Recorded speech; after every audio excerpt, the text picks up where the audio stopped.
Salam. Ümumiləşdirici tapşırıqlara baxaq. 8-ci sinif 2-ci hissədən 7-ci bölməyə aid. Burada birinci sualda deyilir. Alimlər 5 aləmə, heyvanlar, bitkilər, göbələklər, bakteriyalar, protistalara mənsub olan orqanizmlərin təsnifatı üzərində tədqiqat aparırlar. Onlar müxtəlif ekosistemlərdən meşə, çay, səhra, göl və sair nümunələr toplayırlar. Sonra isə hər bir nümunə əsas xüsusiyyətlərinə, qidalanma üsuluna, hüceyrə quruluşuna və çoxalmasına görə təhlil olunur. Cədvəli tamamlayın. Hər bir nümunə hansı aləmə aiddir? Birincidə deyir, çəmənlikdə yaşayır, fotosintez edir, çox hüceyrəlidir, toxum vasitəsilə çoxalır, deməli bu bitkilər aləmi olacaq. İkincidə deyir, torpaqda yaşayır, üzü maddələrin parçalanmasında iştirak edir, bir hüceyrəli prokaryotdur, hüceyrələrin bölünməsi ilə çoxalır, bu olacaq bakteriyalar aləmi. Üçüncüdə deyir, meşədə yaşayır, heterotrof yolla qidalanır, çox hüceyrəlidir, sporlarla çoxalır, bu olacaqdır göbələklər aləmi. Dördüncüdə deyilir, səhrada yaşayır, qeyri-üzüm maddələrdən üzüm maddələri sintez etmə qabiliyyəti olmayan orqanizmlərdir, çox hüceyrəlidir, cinsi yolla çoxalır, heyvanlar aləmi olacaqdır. Beşincidə deyilir, insan orqanizmində yaşadığı mühitdir, parazitlik eləyir, bir hüceyrəli eukaryotdur, hüceyrələrin bölünməsi ilə çoxalır, bu da olacaqdır protistalar aləminin nümayəndələri. Xüsusiyyətləri. İkinci suala baxaq görək nə deyir. A variantında deyilir, ev milçəyi növünün heyvanların təsnifatında yerini əks etdirən ardıcıllığı ən kiçik sistematik kateqoriyadan başlayaraq müəyyən edin. Bildiyiniz kimi ən kiçik növ, sonra cins, fəsilə, dəstə, sinif, tip, aləm ardıcıllığı ilə olmalıdır. Birinci növ olaraq ev milçəyi, cins olaraq milçək, fəsilə olaraq əsl milçəklər, dəstə olaraq ikiqanadlılar dəstəsi, sinif olaraq həşəratlar sinfi, tip olaraq boğmayaqlar, aləm olaraq heyvanlar aləmi qeyd olunmalıdır. İndi B-də deyir ki, ən böyük sistematik kateqoriyalardan başlayaraq ardıcıllığı müəyyən edin. Bax, burada ən kiçik deyirdi, növdən başladıq. Burada isə ən böyükdən başladığımıza görə birinci yerdə aləmi yazacaq. Bax, fikir verin. 3 ilə işarə olunub bitkilər aləmi, 1 ilə işarə olunub örtülü toxumlar şöbəsi, 4 ilə işarə olunub ikiləpəllər sinfi, 7 ilə işarə olunubdur cüldçəklər sırası, 2 ilə işarə olunubdur cüldçəklər fəsiləsi, 5 ilə işarə olunubdur cavalı cinsi, 6 ilə işarə olunubdur tikanlı cavalı növ olaraq. Burada isə gördüyünüz kimi aləmdən başlayıb növdə bitirdik. Üçüncü sualda təyin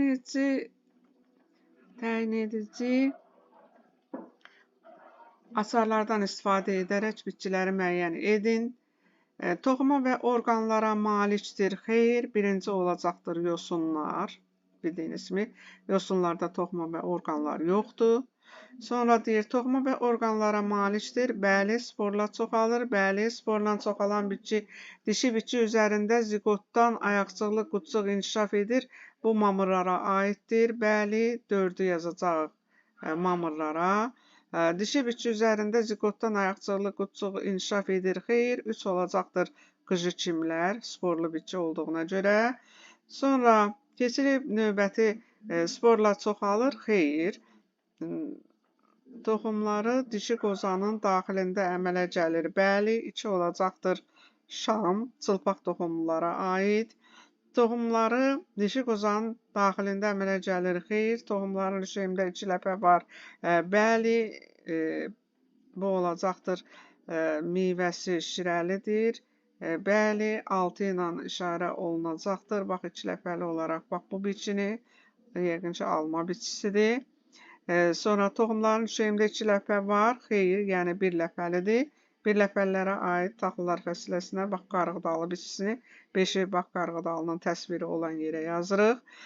Sonra meyvəsi bir toxumludur, xeyr, yəni meyvəsi çox toxumludur. Bax burada paxlallar görürsünüz çox toxumlu meyvəyə aiddir. Çox toxumlu quru meyvə 7 olaraq qeyd olunmalıdır. Meyvəsi bir toxumludur, bəli. 8 ilə işarə olunan, bax bu günə baxan biçisi bildiyiniz kimi toxumca meyvə. Onlarda bir toxumlu quru meyvə hesab olunur. Keçirik 4-cü suala.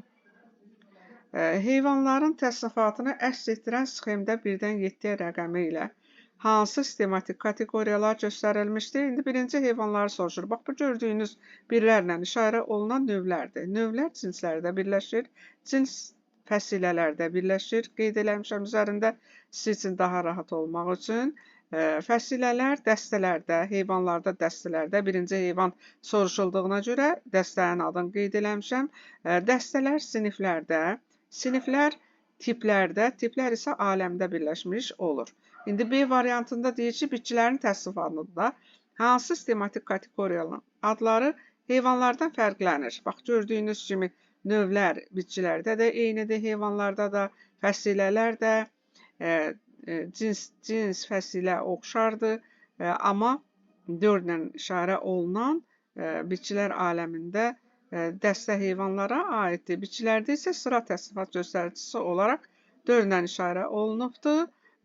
Deməli, sıralar siniflərdə, siniflər hər ikisində eynidir.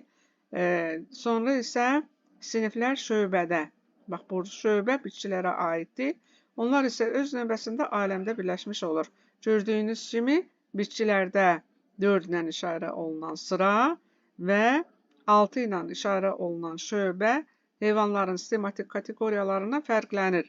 Bitkilərin sistematikasında deməli sıra və şöbə qeyd olunmalıdır. Bu qədər. Sağ olun.